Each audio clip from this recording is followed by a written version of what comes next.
गौतम बुद्ध कहते हैं, जो व्यक्ति इस मन को जीत सकता है वह व्यक्ति इस पूरे जगत को जीत सकता है।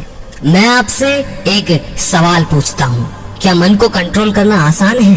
ध्यान से देखिए आपके भीतर इस सवाल का क्या उत्तर उठता है। 99% लोगों के भीतर इस सवाल का उत्तर होगा कि मन को वश में करना कठिन है। अब दूसरा सवाल, ये मन आपका है या फिर आप मन के हैं? इस प्रश्न का 100% उत्तर होगा कि ये मन हमारा है, हम इसके नहीं। आपके मन में एक गहरा विश्वास बैठा दिया गया है कि मन को वश में नहीं किया जा सकता। भले ही आपको खुद ये लगता हो, किसी ने ना बताया हो, लेकिन कहीं ना कहीं आपके मन में बैठ चुका है, क्योंकि आप थक हार गए हो इस मन से, उसके विचारों से, उसके किए गए कामों से जो वो आपसे करवाता है। यह एक बेलगाम घोड़े की तरह है जिसे रोकना बहुत मुश्किल है, बिल्कुल असंभव है, क्योंकि आप मानते हैं कि मन को वश में नहीं किया जा सकता, इसीलिए आप कोशिश भी नहीं करते। मगर आज इस वीडियो के खत्म होते होते आपके भीतर से ये विश्वास भी खत्म हो जाएगा कि मन को वश में नहीं किया जा सकता। अब जो कहानी बताने वाला हूँ उसे बहुत गहराई से समझना, समय हो तो जरूर देखें। और जो भाई बोर हो रहे हैं, जैसे कि बहुत भाई कहते हैं कि भाई अब तुम्हारी वीडियो से हम बोर होने लगे हैं, तो उनसे कहना चाहूंगा कि आप अभी जा सकते हैं। जिन भाइयों में संयम है हमेशा की तरह, वो गहराई से बात को समझे। ये कहानी है एक बैरागी की। बैरागी वो होता है जो अपना सब कुछ छोड़कर किसी एक चीज को अपना लक्ष्य बना लेता है। कोई भी व्यक्ति बैरागी बेवजह नहीं बनता। बैरागी बनने के पीछे एक बहुत बड़ी वजह होती है। उस व्यक्ति के बैरागी बनने के पीछे भी एक बहुत बड़ी वजह थी। उस व्यक्ति के बैरागी बनने से पहले उस व्यक्ति के मन ने उस व्यक्ति से बहुत सारे गलत काम करवाए थे, बहुत सारे पाप करवाए थे। उस बैरागी का मन पूरी तरह से उसका मालिक बन चुका था और वह बैरागी पूरी तरह से अपने मन का गुलाम बन चुका था। यहाँ पर एक चीज बहुत ध्यान से समझने वाली है कि दो ही चीजें हो सकती हैं, या तो आप अपने मन के मालिक बनेंगे या फिर आपका मन आपका मालिक बनेगा। जीवन में हर सुख ऐश्वर्य की प्राप्ति के बाद भी उस बैरागी के मन में बहुत ज्यादा गहन पीड़ा थी। वही पीड़ा उस इंसान को बैरागी बनाती है। बैरागी बनने के बाद वह व्यक्ति संसारी लोगों से दूर हो जाता है। वह व्यक्ति वनों में भटकता है, भिक्षा मांग कर खाता है, ध्यान करता है, तरह तरह की साधनाएं करता है, लेकिन उसका मन शांत नहीं होता। जो भाई अभी तक यहाँ टिके हुए हैं वो आखिर तक समझना इस बात को। जीवन बदल जाएगा अगर गहराई से उतार लिया। आगे बढ़ते हैं। ध्यान या किसी भी साधना का जो शुरुआती पॉइंट है, वो शुरुआत ही तब की जा सकती है जब आपका मन शांत हो, जब आपका मन आपकी सुनता हो। मगर उस बैरागी का मन ना तो शांत था और ना ही उसकी सुन रहा था। उस बैरागी के मन में भी ये विश्वास पूरी तरह से पक्का होता जा रहा था कि मन को वश में करना असंभव है। फिर उस बैरागी को एक दिन एक व्यक्ति मिलता है जो ना तो कोई साधु सन्यासी होता है और ना ही कोई बुद्धिमान व्यक्ति होता है। वह व्यक्ति एक साधारण सा किसान होता है जो अपने खेत में हल चला रहा होता है। वह किसान उस बैरागी के पास आकर उससे पूछता है, क्या मैं तुम्हारी कोई सहायता कर सकता हूँ? तुम बड़े परेशान लग रहे हो। ये बात किसान बैरागी से पूछता है। वह बैरागी उस किसान से कहता है, तुम मेरी भला क्या सहायता करोगे? तुम तो एक संसारी हो। वह किसान उस बैरागी से कहता है, मैं तुम्हारी सहायता कर सकता हूँ, मैं मन को वश में करना जानता हूँ। अब ध्यान से समझना मेरे भाइयों। वह बैरागी उस किसान की बात सुनकर हंसता है और कहता है, क्या कहा तुमने? तुम मन को वश में करना जानते हो?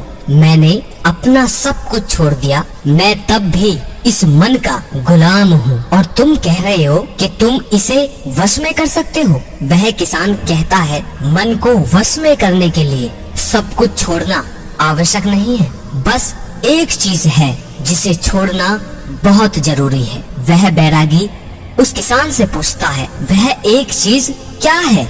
वह किसान उस बैरागी से कहता है, गलत जानकारी। आज तक हमारे भीतर जो भी जानकारी गई है उसी ने हमारे मन का निर्माण किया है। वह बैरागी उस किसान से पूछता है, परंतु वो कैसे? वह किसान कहता है, मान लो तुमने आज तक अपने जीवन में कभी भी आम नहीं खाया है, तुम्हें आम के स्वाद के बारे में कुछ नहीं पता, तो क्या तुम्हारा मन कभी आम खाने को कर सकता है?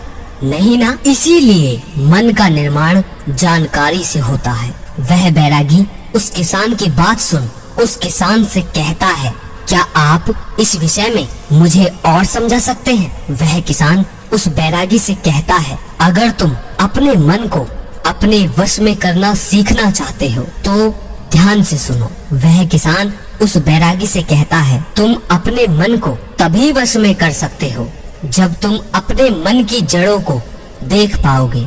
मन का निर्माण जानकारी से होता है। हमारे भीतर जानकारी के प्रवेश के लिए 5 दरवाजे होते हैं। पहला, आँख। आँखों के द्वारा हम जो भी देखते हैं, अच्छा या बुरा, वो सब हमारे मन में बीज के रूप में बो दिया जाता है। दूसरा, कान।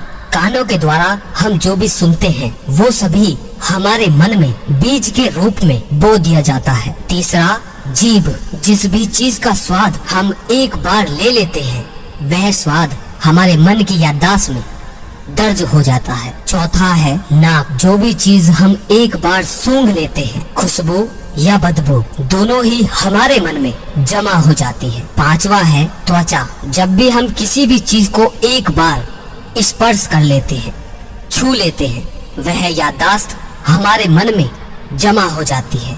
इन 5 दरवाजों से जो भी जानकारी हमारे भीतर जाती है वह जानकारी बीजों के रूप में जमा हो जाती है और धीरे धीरे वृक्ष बनती है। तुम्हारा मन मिट्टी के जैसा है जिसमें बीज बोए जाते हैं और तुम्हारी समझ बीज बोने वाला किसान है। अगर तुम्हारी समझ गलत जानकारी के बीज को सही समझकर बो देगी तो वह भविष्य में वृक्ष बनेगा। तुम्हारा मन तुम्हारे वश में इसीलिए नहीं है क्योंकि तुमने पहले से ही अपने मन में बहुत सारे गलत बीज बो रखे हैं और अब वो बीज धीरे धीरे पेड़ बन रहे हैं। वह बैरागी उस किसान से पूछता है, तो अब मुझे क्या करना चाहिए? क्योंकि अब तो मैं बहुत सारे गलत बीज बो चुका हूँ और अब जो बो दिया है उसे मैं वापस निकाल नहीं सकता।